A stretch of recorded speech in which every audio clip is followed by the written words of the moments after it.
All right, so President Joe Biden has been getting a pretty significant degree of pushback for his little fist bump that he did with Mohammed bin Salman, the murderous dictator of Saudi Arabia. And so, of course, he has had some of his biggest allies in Congress going out to the media and attempting to run defense for him. So I got a clip here of Senator Chris Coons from Biden's home state of Delaware, basically, again, trying to run defense for something that is completely indefensible. So let's just go ahead and watch this little clip here, and I'll break it down as we go. First of all, Joe Biden, when he was running for president, he said he was going to turn Saudi Arabia into a pariah nation.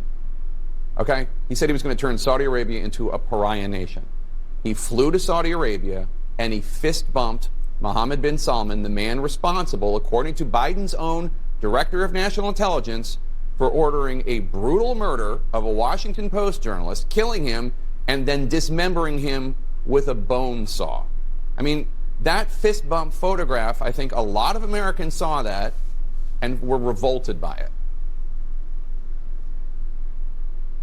What I'm revolted by is what I saw in Bucha and what is a brutal and tough choice that our president faces is the path forward.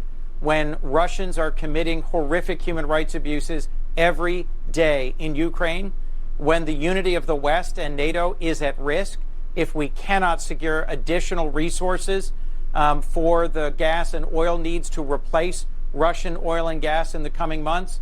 And bluntly, our president faced a tough choice. I mean, already, what the fuck are you talking about? What the hell do Russian war crimes in Ukraine have anything to do with what you're talking about right now? He just described to you how Mohammed bin Salman had a Washington Post journalist killed and then dismembered with a bone saw, okay, as they're also, by the way, and I don't think they bring this up in this interview, but also, by the way, continuing with their essential genocide in Yemen right now. What the fuck is bringing up war crimes in Ukraine a point to push back against that question that Jake Tapper was asking? It doesn't have anything to do with this. And if your entire point is, well, we have to go to Saudi Arabia to get more oil because we're not taking oil from the murderous war criminals in Russia, well, you're literally just swapping one war criminal out for another. So how is that any valid point whatsoever?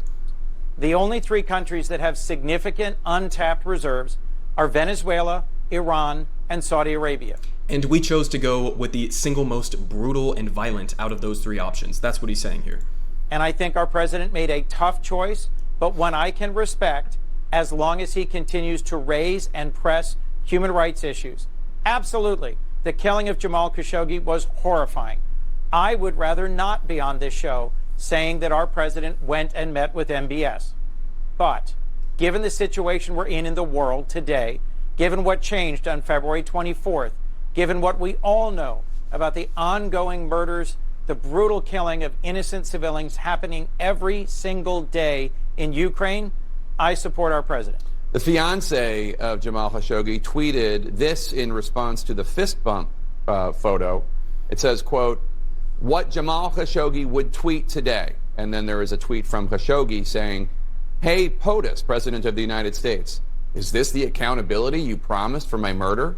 The blood of MBS's next victim is on your hand." Absolutely brutal. And honestly, this is like one of the best clips I've ever seen from Jake Tapper. Usually he's an absolute horrible, hollow corporate media ghoul, but this is actually a pretty good interview here, and putting this up here is, again, absolutely brutal. The president's response to that was to say he was sorry that Khashoggi's fiance felt that way. What do you say to her?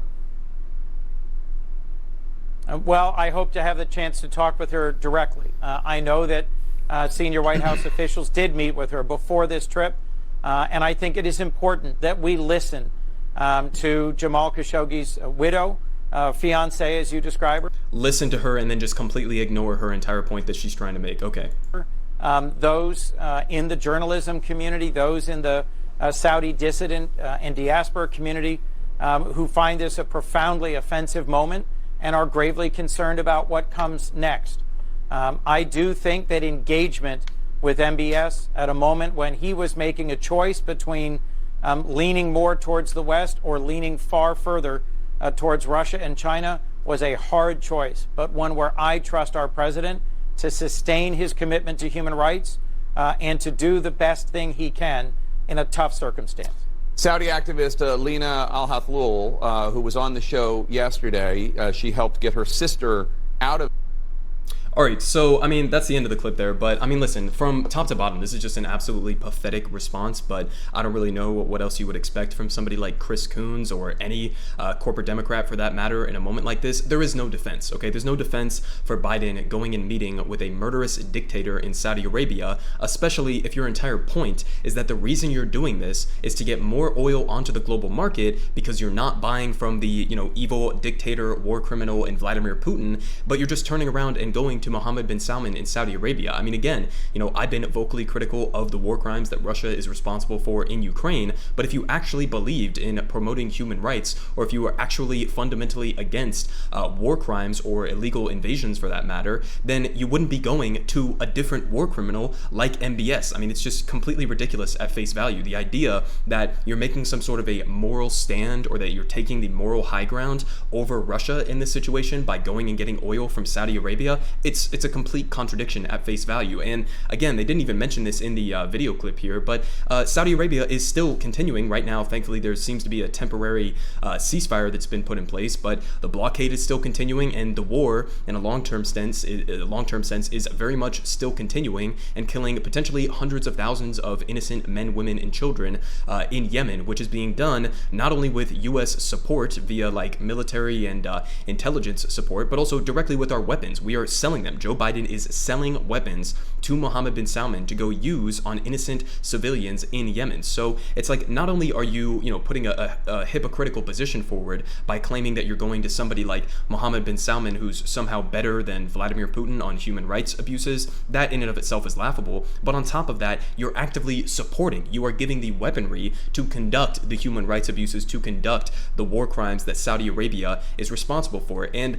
another important part of this that they didn't really get to is the whole reason why Biden is going on this trip in the first place. Because if you take the word of Biden, this isn't even majority about getting more oil onto the markets, okay? If you listen to the word of Biden, he said that the primary reason for him going on this trip is to continue basically with the Trump foreign policy approach to the Middle East, continuing to push with the Abraham Accords, which was an absolutely laughable, ridiculous peace plan that was put forward by Jared Kushner while he was in the White House, completely excludes the Palestinians from the table, and basically just is functionally going to be a security alliance between Israel, the United States, and Gulf states like the UAE and Saudi Arabia. And the whole point of that security alliance is to be sort of an axis front or a coalition front pushing back against Iran, putting even more pressure on Iran and leading to more potential tensions in the future between the United States and Iran, instead of pushing for a revival of the Iran nuclear deal, for example, or pushing for a new revamped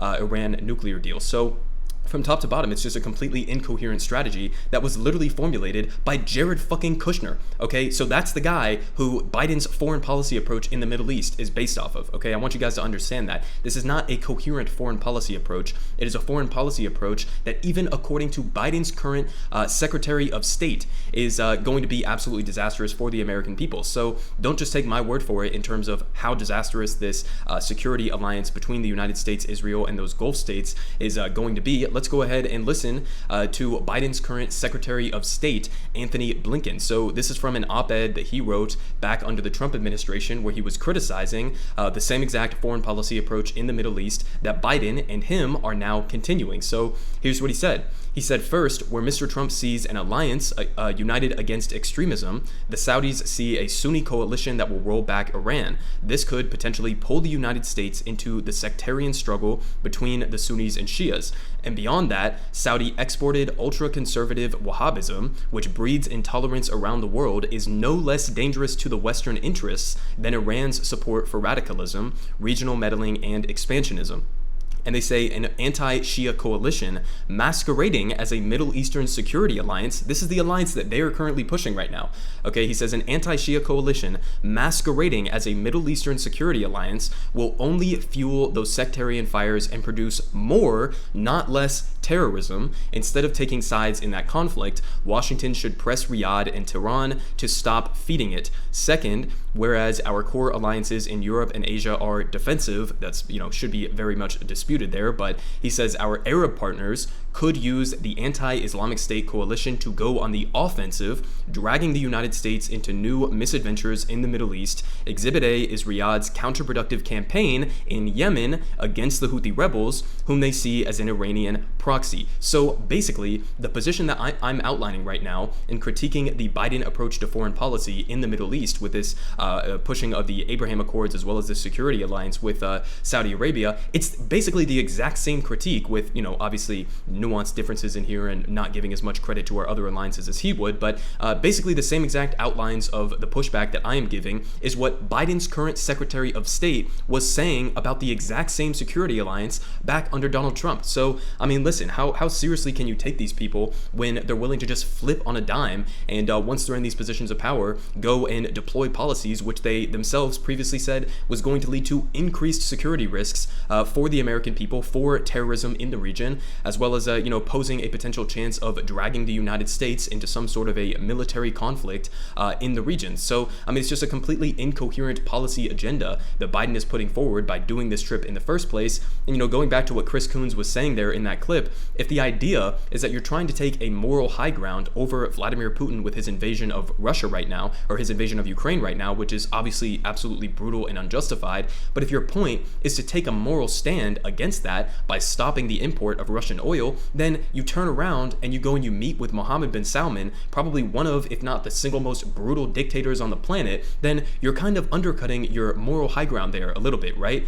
And, in terms of what three countries were on the table, he said we could go to potentially Saudi Arabia, Iran, or Venezuela. Venezuela and Iran have significantly better human rights records than Saudi Arabia. So what is the reason why you couldn't go figure out some sort of a deal in exchange for sanctions relief on either Iran or Venezuela in return for some sort of an oil deal? I mean, either of those countries would be way more superior in terms of protections for American interests than going to Saudi Arabia. I mean, that is the single worst out of those three options that you could have possibly chosen. And you would have also had the added benefit if you did some sort of a deal with Iran in nudging us closer towards getting a revival of the Iran nuclear deal instead of forming an anti-Iran security alliance that is literally going to do nothing but breed terrorism in the region, breed tension in the region, and potentially drag the United States into more conflicts within the Middle East.